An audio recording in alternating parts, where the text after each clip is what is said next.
C'est deux attitudes de gentil garçon qui ruinent ton pouvoir d'attraction. Pourtant, la gentillesse, c'est censé être une qualité. Être avec quelqu'un de gentil, qui a le cœur sur la main, qui a un cœur d'or, ça devrait être ce que toutes les femmes recherchent. Néanmoins, la plupart des hommes se cachent derrière « je suis gentil » pour ne pas afficher de qualités attirantes. Ils sont effacés, on va le voir ensuite, alors qu'en fait, on peut être attirant en étant gentil. Donc c'est ce que je vais expliquer. Cette vidéo elle est pour vous, même si vous ne vous appelez pas Guy, même si vous n'habitez pas à Nice, donc même si vous n'êtes pas un nice guy, je ne sais pas si on regardera cette blague.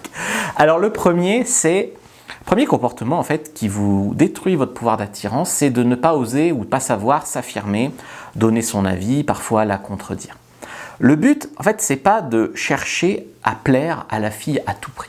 Il y a des hommes, ils rencontrent une fille et ils sont là en mode « ah, tout comme toi, ah t'as trop raison ». Voilà, elle donne son avis sur un film ou sur, je sais pas, son sport ou voilà. Le mec il dit « ah t'as trop raison, tout comme toi ». Et il s'oblige, même des fois, ils mentent en fait. Par gentillesse, on va dire, par exemple la fille dit « j'adore le surf », machin, le mec il dit « oui, moi aussi j'aime le surf », alors qu'il a jamais fait de surf de sa vie. Voilà, ça c'est vraiment une caricature, mais il y a beaucoup d'hommes comme ça qui cirent les pompes aux femmes. En fait, il se cache derrière l'idée « je veux pas être méchant ou égoïste ». Donc je veux pas lui dire non, je veux pas la contredire. En fait, ils ont peur de s'affirmer. Ils se disent « je touche déjà pas une nana en disant oui à tout, en disant amen à tout. Donc comment est-ce que je pourrais avoir des nanas si je m'affirme et si je me fais respecter et s'il y a des choses où je suis pas d'accord avec elles ?» Et bien en fait, c'est très paradoxal, mais oui, vous aurez plus de nanas en étant vraiment vous-même, bien sûr en mettant les formes, mais en ayant une personnalité un peu plus affirmée. D'où l'intérêt en fait de connaître par exemple ses valeurs hautes, ses limites importantes, etc. Moi par exemple, je suis quelqu'un dans la vie, je suis relativement souvent en retard. Donc une fille qui arriverait en retard à un rendez-vous, je veux dire de quelques minutes, je m'en fiche. Par contre, il y a d'autres points sur lesquels je ne tolère pas qu'on me manque de respect. Donc si elle me manque de respect, ça sera une fois, pas deux. Donc ça c'est dans les limites. Donc, avec quoi on peut être d'accord et quoi on peut être pas. Parce qu'il y a des mecs, ils payent tout à une nana, la nana leur parle mal, elle est en retard, machin, ils disent « ah, quel plaisir de te retrouver ». Donc, il faut connaître vraiment ses limites. Il faut connaître aussi ses valeurs hautes. Ces valeurs hautes, ça peut être politique, religieux, ça peut être la liberté, ça peut être… Voilà, par exemple, il y a eu par exemple des conflits dans des couples à l'époque du Covid, où il y avait sur des choses fondamentales, sur des libertés fondamentales, des gens qui n'étaient pas d'accord entre eux au sein d'un couple, au sein de la séduction. Et il y a des gens qui ont fait tapis sur leur estime d'eux-mêmes, donc ont fait tapis sur ce qu'ils pensaient, sur ce qu'ils voulaient, pour se conformer à ce que voulait la société ou à ce que voulait l'autre. Donc, par exemple, c'est quelque chose que je ne vous conseille pas de faire.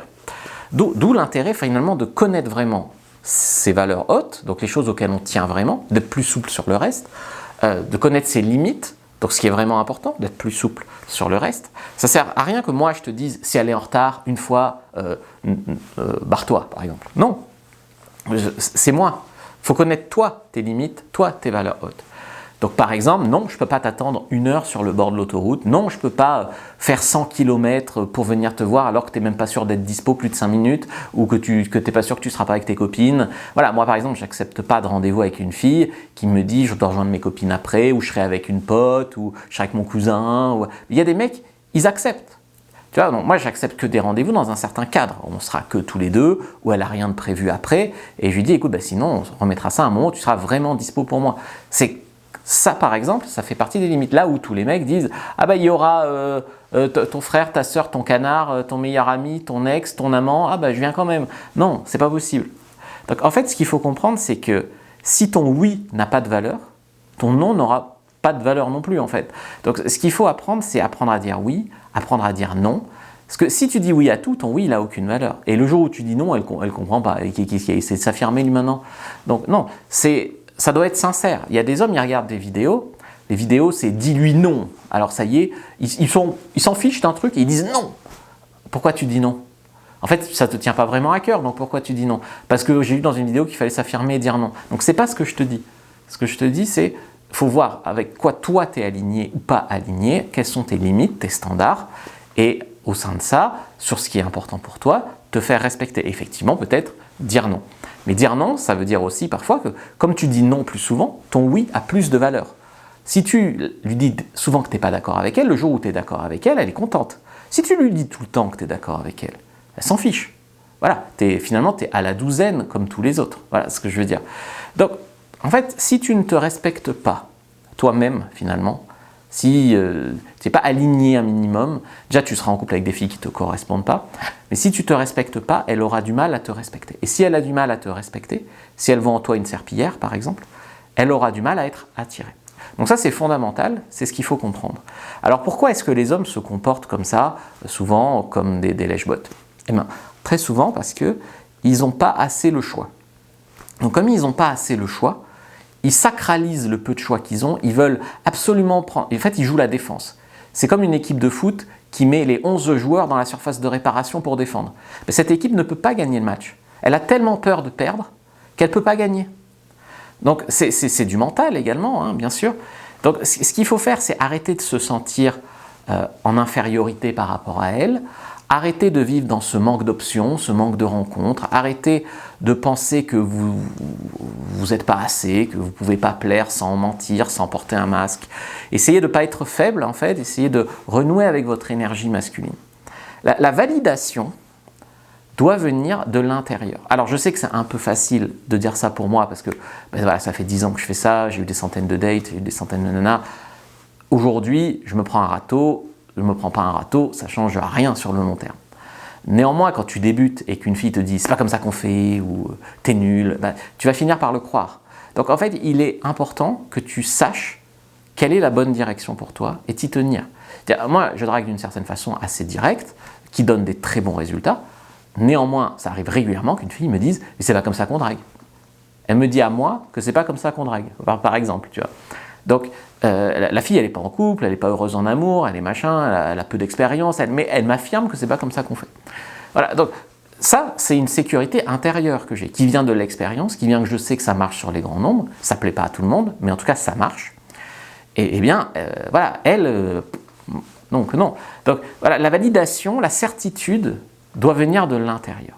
Et si tu l'as pas, c'est notamment ce qu'on fait en coaching, où je montre la bonne façon de faire aux mecs. Parce que les mecs, des fois, ils font d'une certaine façon avec une fille, la fille leur dit c'est pas comme ça qu'on fait, alors ils essayent d'une autre façon, puis l'autre fille leur dit aussi c'est pas comme ça qu'on fait, donc ça marche pas à gauche, ça marche pas à droite, ils savent plus quoi faire. Donc oui, il y a une bonne façon de faire, mais ça marchera quand même pas à 100%. Sauf que si tu essayes une fois, puis tu changes, puis tu essayes une fois, puis tu changes, puis tu essayes une fois, puis tu changes, c'est que tu n'as aucune ligne directrice, aucune certitude intérieure, et ça ne marche pas. Donc la clé ici, finalement, ça serait de ne pas dire tout ce qu'on pense. Parce que par exemple, si tu rencontres une fille pour un soir, bon, elle est jolie, même si voilà, tu peux quand même avoir envie de coucher avec elle, tu n'es pas obligé d'aller sur des questions fondamentales, tu peux coucher avec une fille sans être d'accord sur les questions fondamentales, d'accord. Donc je ne te dis pas de dire tout ce que tu penses. Néanmoins, penser ce que tu dis, c'est important. Moi, il y a des gens qui présupposent que comme j'ai couché avec beaucoup de filles et que je suis un dragueur, je mens. Je mens pas. Même les filles, quand j'ai couché avec elles, je leur dis, je mens pas. Donc, à partir de là, je pense, je dis pas tout, il y a des filles, on n'a pas du tout les mêmes idées politiques, et elles commencent à raconter leurs trucs au premier rendez-vous, je dis oui, oui, et puis, mais je sais déjà qu'il n'y aura rien de plus avec elles. Il y a petit et gros mensonges, et puis il y a être d'accord sur tout ou pas. Par exemple, pour un soir avec une fille, je suis d'accord d'arrondir les angles, de ne pas soulever les points fondamentaux avec lesquels je ne suis pas d'accord. Voilà, je ne vais pas aller chercher le conflit. Voilà, c'est un peu d'intelligence sociale. Je peux la taquiner sur 2-3 trucs, mais je ne vais pas aller chercher ses valeurs hautes à elle, à les contredire, par exemple. Si c'est pour l'avoir juste une fois, autant en discuter de choses sur lesquelles on est d'accord. Mais si c'est pour une relation suivie, je sais qu'il y a beaucoup d'hommes ici qui cherchent, par exemple, des copines avec qui partager des choses, des copines de qualité pour eux. Eh bien, là, tu ne peux pas faire toute ta vie tapis sur ton estime de toi. Tu ne peux pas toute ta vie porter un masque pour t'obliger à être d'accord avec elle. Tu ne peux pas toute ta vie être pas respecté par ta nana ou aller contre tes valeurs pour lui faire plaisir. Donc ça, c'est pas possible. Donc c'est deux choses différentes. Donc faire un petit peu des rencontres et puis conclure, voilà, bon, tu peux arrondir les angles, mais tu sais déjà que ça ira pas beaucoup plus loin. Et puis par contre, il y a des nanas avec lesquelles, mais tu n'auras même pas besoin de forcer les choses. Tu vas vite, quand tu parles avec quelqu'un, tu t'aperçois relativement vite si la personne est de gauche, de droite, si je sais pas, ça la choque ou pas. C'est exactement comme quand on parle de sexualité. Ça polarise.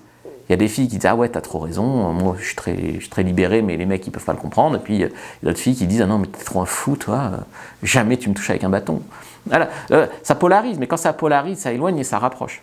Donc tu polarises plus quand c'est pour aller vite ou pour quelque chose de sérieux et de durable, et sinon ben, tu polarises moins. Donc voilà. Mais en polarisant même, tu seras plus attirant pour les gens d'accord avec toi. Donc même si tu polarises pour du court terme, eh bien tu arrives. Moi par exemple, je polarise beaucoup sur le sexe, peu importe le reste.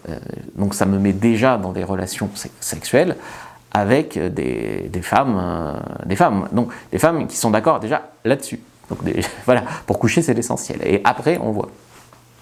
Après, il y a petits et gros mensonges. Il y a des hommes, ils mentent sur où ils habitent, ils mentent sur leur âge, ils mentent sur ce qu'ils font dans la vie. Tu te vois démarrer une relation en ayant menti là-dessus. C'est quand même compliqué.